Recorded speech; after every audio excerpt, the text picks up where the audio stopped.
नमस्कार दोस्तों, जय श्री कृष्णा। बहुत पुरानी बात है। धारा नगरी में गंधर्व सेन नाम का एक राजा राज्य करता था। उसके 4 रानियां थी। उनके 6 लड़के थे जो सबके सब बड़े ही चतुर और बलवान थे। संयोग से एक दिन राजा की मृत्यु हो गई और उनकी जगह उनका बड़ा बेटा शंख गद्दी पर बैठा। उसने कुछ दिन राज किया, लेकिन छोटे भाई विक्रम ने उसे मार डाला और स्वयं राजा बन बैठा। उसका राज्य दिनों दिन बढ़ता गया और वह सारे जम्बूद्वीप का राजा बन बैठा। एक दिन उसके मन में आया कि उसे घूमकर सैर करनी चाहिए और जिन देशों के नाम उसने सुने हैं उन्हें देखना चाहिए।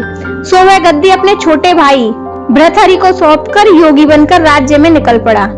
उस नगर में एक ब्राह्मण तपस्या करता था। एक दिन देवता ने प्रसन्न होकर उसे एक फल दिया और कहा कि इसे जो भी खाएगा वह अमर हो जाएगा। ब्राह्मण ने वह फल लाकर अपनी पत्नी को दिया और देवता की बात भी बता दी। ब्राह्मणी बोली, अगर अमर हो गए तो क्या करेंगे, हमेशा भीख मांगते रहेंगे, इससे तो मरना ही अच्छा है। तुम इस फल को ले जाकर राजा को दे आओ और इसके बदले में कुछ धन ले आना। यह सुनकर ब्राह्मण फल लेकर राजा भृतहरि के पास गया और सारा हाल कह सुनाया। भृतहरि ने फल ले लिया और ब्राह्मण को 1 लाख रुपए देकर विदा कर दिया।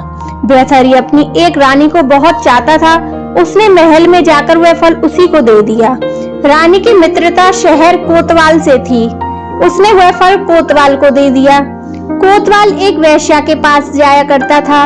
वह उस फल को उस वेश्या को दे आया। वेश्या ने सोचा कि यह फल तो राजा को खाना चाहिए। वह उसे लेकर राजा भृतहरि के पास गई और उसे दे दिया।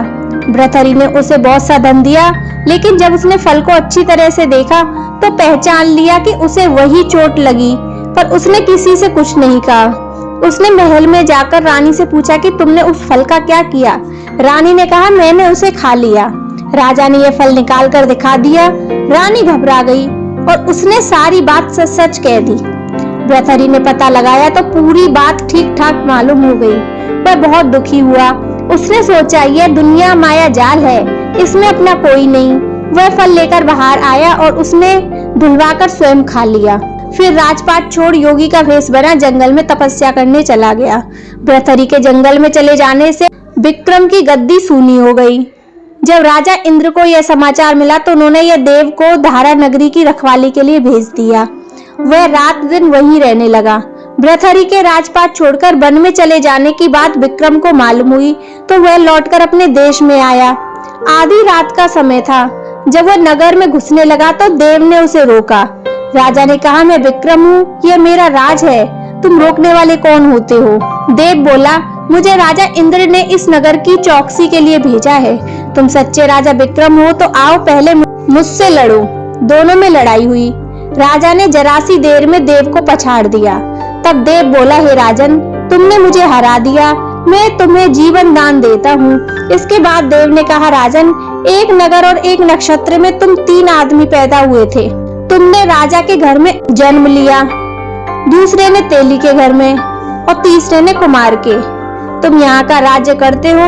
तेली पाताल का राज करता है। कुमार ने योग साधन कर तेली को मारकर शमशान में 50 बना सिरस के पेड़ से लटका दिया है। अब वह तुम्हें मारने की फिरार में है, उससे सावधान रहना। इतना कहकर देव चला गया और राजा महल में आ गया। राजा को वापस आया देख सबको बड़ी खुशी हुई। नगर में आनंद मनाया गया। राजा फिर राज करने लगा। एक दिन की बात है कि शांतिशील नाम एक योगी राजा के पास दरबार में आया और उसे एक फल देकर चला गया। राजा को आशंका हुई कि देव ने जिस आदमी को बताया था कहीं यह वही तो नहीं है। यह सोच उसने फल नहीं खाया, भंडारी को दे दिया। योगी आता और राजा को एक फल दे जाता। संयोग से एक दिन राजा अपना अस्तबल देखने गया था। योगी वहीं पहुंचा और फल राजा के हाथ में दे दिया। राजा ने उसे उछाला तो वह हाथ से छूटकर जमीन पर गिर पड़ा। उसी समय एक बंदर ने झपटकर उसे उठा लिया और तोड़ डाला। उसमें से एक लाल निकला जिसकी चमक से सबकी आंखें चौंधिया गई। राजा को बड़ा आश्चर्य हुआ। उसने योगी से पूछा, आप ये लाल मुझे रोज क्यों दे जाते हो? योगी ने जवाब दिया, महाराजा, राजा गुरु ज्योतिषी वैद्य और उसकी बेटी, इनके घर कभी खाली हाथ नहीं जाना चाहिए। राजा ने भंडारी को बुलाकर पीछे से सब फल मंगवाए तोड़वाने पर सबने एक एक लाल निकला। इतने लाल देखकर राजा को बड़ा हर्ष हुआ। उसने जौहरी को बुलवाकर उनका मूल्य पूछा। जौहरी बोला, महाराज ये लाल इतने कीमती है कि इनका मोल करोड़ों रुपए से भी नहीं आका जा सकता। एक एक लाल एक एक राज्य के बराबर है। यह सुनकर राजा योगी का हाथ पकड़कर गद्दी पर ले गया। बोला, योगी राज, आप सुनी हुई बुरी बातें दूसरों के सामने नहीं कही जाती। राजा उसे अकेले में ले गया। वहां जाकर योगी ने कहा, महाराज बात यह है कि गोदावरी नदी के किनारे मसान में मैं एक मंत्र सिद्ध कर रहा हूँ। उसके सिद्ध हो जाने पर मेरा मनोरथ पूरा हो जाएगा। तुम एक रात मेरे पास रहोगे तो मंत्र सिद्ध हो जाएगा। एक दिन रात को हथियार बांधकर तुम अकेले मेरे पास आ जाना। राजा ने कहा, अच्छी बात है। इसके उपरांत योगी दिन और समय बताकर अपने मठ में चला गया। वह दिन आने पर राजा अकेला वहां पहुंचा। योगी ने उसे अपने पास बिठा लिया। थोड़ी देर बैठकर राजा ने पूछा, महाराज मेरे लिए क्या आज्ञा है?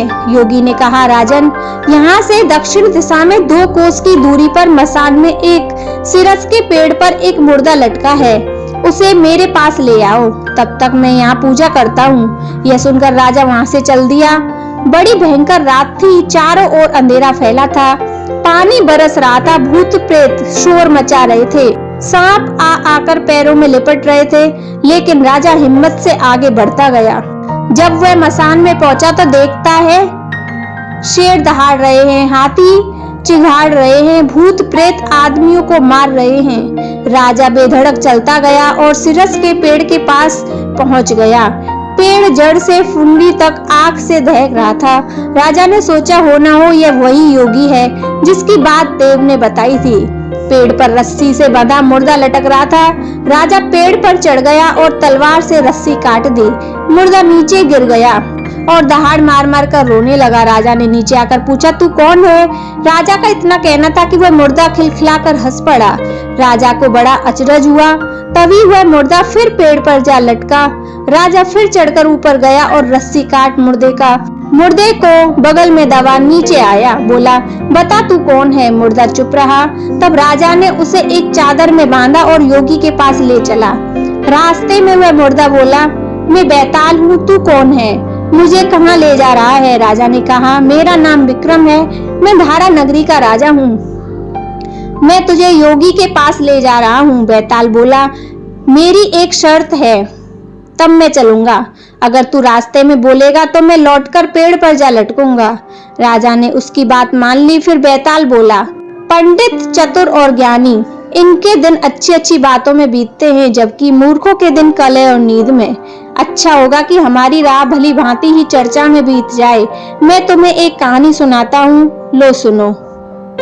तो दोस्तों, इस तरह विक्रम और बैताल की कहानियां शुरू होती हैं।